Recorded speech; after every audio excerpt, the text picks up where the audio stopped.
Vivi lava te whatala whātu telefou le nei fo ia so fou ana mai e sona whao poponga le nei.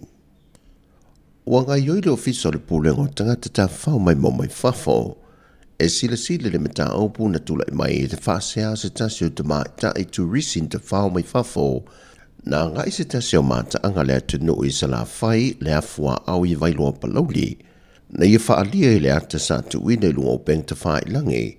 Le tau muni o lea li ia te ia, mai sa o lewa foi na au e la talatane, mai ia pa ia te ia ini vai ngolo ni tino, na a vema tūlanga i wha popole nai o ia, ma wha muta wawela na tā whaonga. O se mata aupu na whasiri nge le utu Tala, le sui ofisa sili lo fiso tangata tā whao mai mo mai Sāmoa, pe se tātu pa i Robert a Sam, pe ua o atu le mata aupu lo no ofisa. O mai ona sue foi al pulenga ia i tūlanga le social media ia ma o atu foi ia se sota inga ma manisio sui al mataanga i palauli ia ma taimine o le o mai ona whailo mai foi e to ina o leo la fono le nuu ma talano ina il mata upu nei o te los la so nei o la mo mai se fam talanga po le ase unga wai ai mai le pulenga lava ia ele talia ina el pulenga ia toinga anga whapea ia e tau walea i foisa tato atunu ia me se ia fio anga lo whapea ona afia ia mautelo lea se taimi ia whailo mai se whaiunga wo i whinangalo ia le fio anga. Na toi wha mawhai pesta le tā wale saunga le mua tangata mai mua mai whawhoi le atunu. E lalo le wāma e ngā le pulenga li i ma whai pule o fio anga te tase o lo o iai ia mata anga nei le atunu.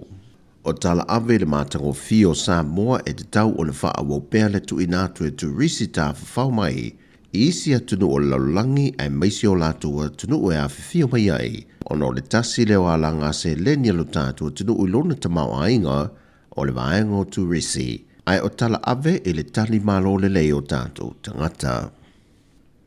Ua whai loe le fionga le li pānemia le laule le mā le tōpulante vau Forse Schmidt, o nisi o wha le tonu o lo sile pe iei, i le apole kalame o le awinato tātou tangata i ngā luenga whawai teimia tunu i whafo, o atunga lunga i mbapolenga i a te i malewhai ngā malo, i le awhia i o tātou tangata. Le fionga mo ka kou, wale ise leipa fos, wale inka ngaka le kungu e develop fufonga le malo, le wa wakua 2 milionga i whafo develop e le kungu. O consideration la, e le te tauna ave umaka ko kangaka i whafo.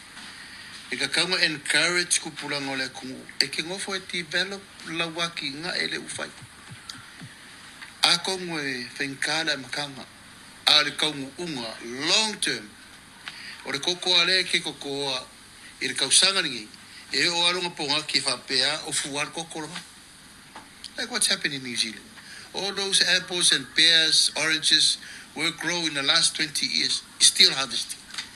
Why can't we do in our cocoa? Why can't we do in our avocados? Why can't we do in our breadfruit?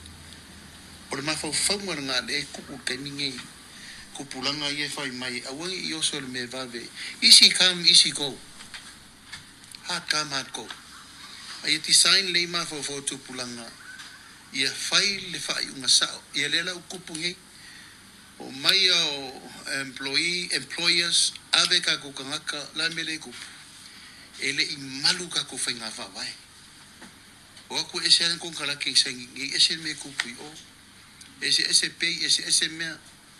O aku i o wa entitled ka mikiki fau mai asa mai sa vai punga le vare le adu. E la koe whi e moe moai mori o night club. O lole le kulanga nga u kauma whaava, pala u whasainga. Whaalia whai le fionga le pālemia, o nisio ia vaenga e atu ngalu iai, o le toe wha au popo atu nisi o tino maa le liu nisi a awhia, mai i le lua se fulu le ua wha mawina, pei tae e le o ieisa na fuawhanga, e ta awhia motuai le nei wha moe moe. But we didn't say we're going to stop it. We are negotiating a policy with the employers. Au mai, e rau kako kakangi polonga, e ka kaunga wa ai le leile agreement, saingi le lei mau ki ngoa mau, e almere sa kupu. Wako apiki melka kai fongo i runga i le official maru. And these are people from all over. Apiki melka kai fongo i kokongo rungu. Ele isi ula vale o le whakari pule mamaru wari, whai pule. That's why walang koe wha in ka upu I whono wha vai. Piki me whono wha vai kanga kai api. Awa fo e ke ula vale lo I hoki saule wha kari e kuro wafurungu. O le ingoa ka ule leia ma discipline til wha makai. Ai pui e mea na. Ai pe ngau fo ya koe ka ua le aua la o le abe ka kukanga ka. Ai kau wha koe ka kanga ka ngei. Lenga saule estimate wala laka le omo fiku wafe rei wafu. That's 200 per district. 200 young men per district. How can you imagine le rosa rau kauri le awurei mo mariku malo? It's a huge impact. Ya le la bala ka ke vai u fai ngofia nga morkanga isa morkanga suka morkanga fala maka fai me ai. Kauri ska komen power. Le fiongo le paana mia le laulu le male topolanta van Fosse Schmidt. Ua whaailoa le reporti le officio numero whaamawawina le atunuu, le palasio le foi numero tangata tā whao mai mō mai I Sāmoa I le māsina o Aukuso, I le māsina le neo Aukuso le tausanga umawai, na whaamawina ai le 5 wafe valu se lau tolu se fulu, tangata nā sia lo tātou atunuu.